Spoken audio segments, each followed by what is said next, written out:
আজকের যে বিষয়টা আলোচনা করব যে যক্ষ্মা রোগের পরিসংখ্যান যদি বলা যায়, দিনের পর দিন যক্ষ্মা রোগের সংখ্যাটা এত বাড়ছে কেন?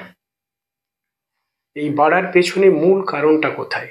যক্ষ্মা বা টিবি রোগ এত এখন বাড়ছে কেন? এখন উন্নত চিকিৎসা বিজ্ঞান এসেছে, উন্নত টেকনোলজি এসছে। আগেকার দিনের কথা আমি ছেড়েই দিলাম, এখন তো অনেক উন্নত চিকিৎসা ব্যবস্থা, তাহলে এখনকার দিনে টিবি বা যক্ষ্মা রোগ বাড়বে কেন? তাহলে এখানে লুকিয়ে রাখার তো কোনো মানেই হয় না। এত সুন্দর চিকিৎসা ব্যবস্থা আপনার সামনে হাজির, তা আপনি লুকিয়ে রাখবেন কেন?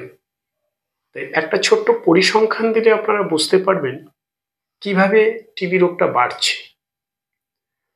পরিসংখ্যান অনুযায়ী যদি বলা যায়, 2020 সালে টিবি রোগে আক্রান্তের সংখ্যা হচ্ছে 18,05,670 জন। ঠিক তদ্রূপ 2024 সালের শেষের দিকে সার্ভে রিপোর্টে দেখা যাচ্ছে 25,63,865 জন টিবি রোগে আক্রান্ত হয়। তাহলে 2020 সালের থেকে 25 সালে অনেক বেশি। তাহলে এত উন্নত চিকিৎসা বিজ্ঞান আসা সত্ত্বেও কিন্তু বাড়ছে। এবারে যদি বলা যায় যে এই যে রোগ সংখ্যাটা বেড়েছে, তার মধ্যে কোথায় কত বেশি, এবারে উত্তরপ্রদেশের পরিসংখ্যান যদি দেওয়া যায়, সেখানে দেখা যাচ্ছে 6,69,849 জন টিবি রোগে আক্রান্ত। লাক্ষাদ্বীপের সংখ্যা হচ্ছে মাত্র 8 জন।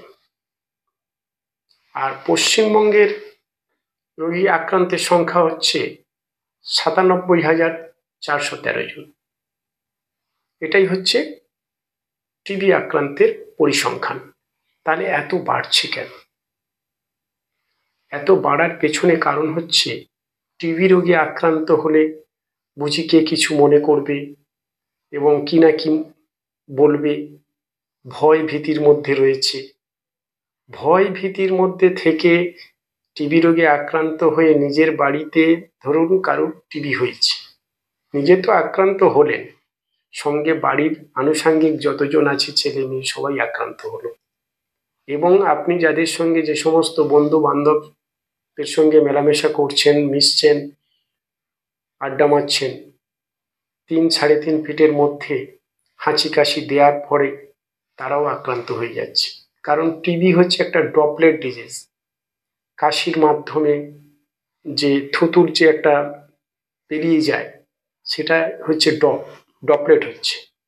এই ড্রপলেটের মাধ্যমে একজনের থেকে আরেকজন আক্রান্ত। আপনি আপনার বন্ধু বান্ধবকে তো আক্রান্ত করছেন, প্লাস আপনি দেখা যাচ্ছে বাসে ট্রেনে গ্যাদারিংয়ে মানুষের সঙ্গে যাচ্ছেন, সেখানে 3 ফিট 3.5 ফিটের মধ্যে হাঁচি কাশি দিতে থাকছেন, খুব করে কাশছেন প্রচুর পরিমাণে। তারা তো জানে না যে আপনার কি হয়েছে না হয়েছে, আপনি তাদের মধ্যেও রোগটা ছড়িয়ে দিচ্ছেন। এইভাবে হচ্ছে কি, একজন ব্যক্তি 100 জনকে ছড়িয়ে দিতে পারে, কারণ কেউ জানে না তার টিবি হয়েছে কি। তারাও তার পাশে মুখ নিয়ে দাঁড়িয়ে আছে। একটা ট্রেনের মধ্যে দেখবেন একজন কাশছে, তার মুখের পাশে পাশে সব কত মানুষ দাঁড়িয়ে আছে, তারা তো জানে না তার কি হয়েছে।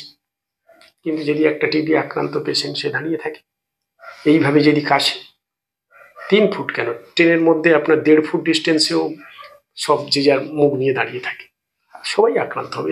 এইভাবে একজনের পর একজন, একজনের পর একজন, এইভাবে আক্রান্ত হতেই থাকবে। তাহলে এটা তো গেল একটা কথা।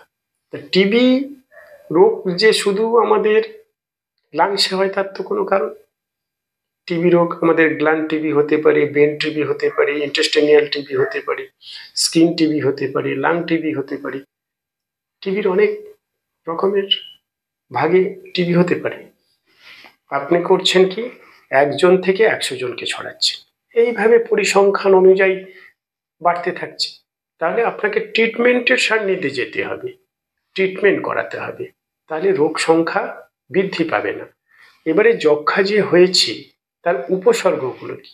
উপসর্গগুলো হচ্ছে লাগাতার 3 সপ্তাহের বেশি কাশি, কাশির সঙ্গে রক্ত আসতে পারে, রক্ত আসতে থাকে, এবং অকারণে শরীরের ওজন কমে যাওয়া, খিদে কমে যাওয়া, এবং রাতে ঘুমের মধ্যে অস্বাভাবিক ঘাম, সারাদিন আলস্য ভাব, একটা দুর্বলতা ভাব, বুকে ব্যথা, এই সমস্ত কমন সিমটমসগুলো সাধারণত দেখা থাকে।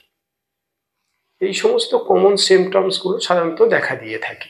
তাহলে এই সমস্ত সিমটমস দেখা দেওয়ার সাথে সাথে তাহলে আমাকে যেতে হবে ইনভেস্টিগেশন করার জন্য, ডাক্তারবাবুর সান্নিধ্যে যেতে হবে।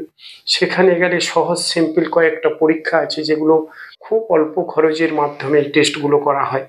যেমন একটা চেস্ট এক্স রে, পরপর 3 দিন কফের পরীক্ষা, sputum for 3 consecutive days AFB test, Mantoux test, TB gold test এবং ব্লাড ফর টিসিডিসি এসআর। এই কটা সিম্পল টেস্টের মাধ্যমে টিবি রোগ বা যক্ষা রোগ ডায়াগনোসিস হয়ে যায়।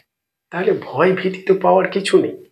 আর দ্বিতীয়ত, যখন ডায়াগনোসিস হয়ে যাবে তখন তো ফ্রি অফ কস্টে ওষুধ সমস্ত গভর্নমেন্ট হসপিটালে ফ্রি অফ কস্টে পাওয়া যায়, এবং সময় মতন ঠিক মতন করে যদি ওষুধ নিয়ম মেনে খাওয়া যায় তাহলে সম্পূর্ণরূপে সুস্থ হয়ে যাবেন। আপনি ভালো থাকবেন, আপনার বাড়ির পরিবারের সবাই ভালো থাকবে, এবং অন্যান্য পাড়া প্রতিবেশী যাদের সঙ্গে আপনি মেলামেশা করছেন, চলাফেরা করছেন, তারাও সুস্থ স্বাভাবিক থাকবে। তাহলে রোগের পরিসংখ্যানটা কমে যাবে।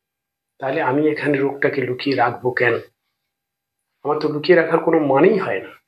তাহলে আমার প্রবলেম দেখা দিয়েছে, 3 সপ্তাহের বেশি লাগাতার কাশি চলছে, কাশি কোনো মতেই কমছে না, আর আনুষাঙ্গিক যে সিমটমসগুলো বললাম সেগুলো, ওজন কমে যাচ্ছে, খিদে হচ্ছে না, এবং একটা জ্বর জ্বর ভাব থাকছে, মাঝরাত্রে ভোরের দিকটা একটা ঘাম দিয়ে জ্বর ছাড়ছে, ওজন কমে যাচ্ছে, এই সমস্ত প্রবলেম যখন দেখা দেবে তাহলে আমি ডাক্তারবাবুর সান্নিধ্যে গিয়ে আমার প্রবলেমগুলো বলতেই পারি, বা এই টেস্টগুলো আমি নিজে থেকে করে নিতে পারি ডাক্তারবাবুর সান্নিধ্যে গিয়ে।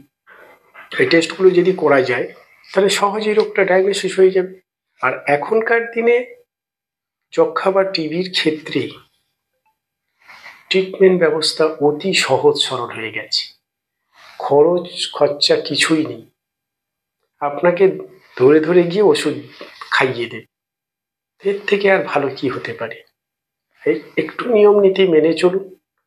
সবাইকে সুস্থ রাখার জন্য একটু নিয়ম নীতি মানতে পারলেই আমাদের ভারতবর্ষ থেকে যক্ষা বা টিবি রোগ নির্মূল হয়ে যাবে। কিন্তু আমাদেরকে সচেতন থাকতে হবে। সচেতন যদি নিজেরা না হওয়া যায় তাহলে খুব মুশকিল।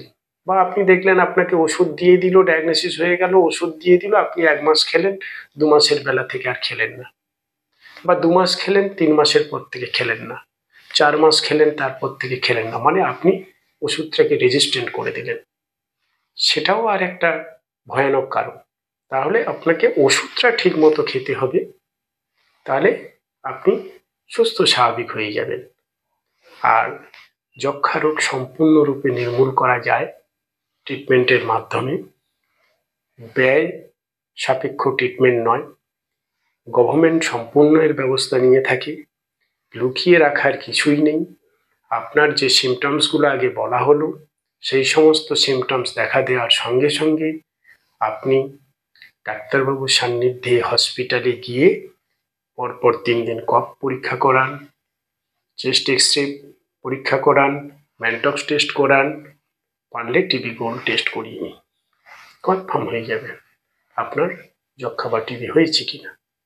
অযথা ভয় ভীতি না করে রোগকে লুকিয়ে রাখবেন না, পরিসংখ্যান কমান, ভারতে টিউবারকুলোসিস মুক্ত দেশ গড়ে তোলার চেষ্টা করুন।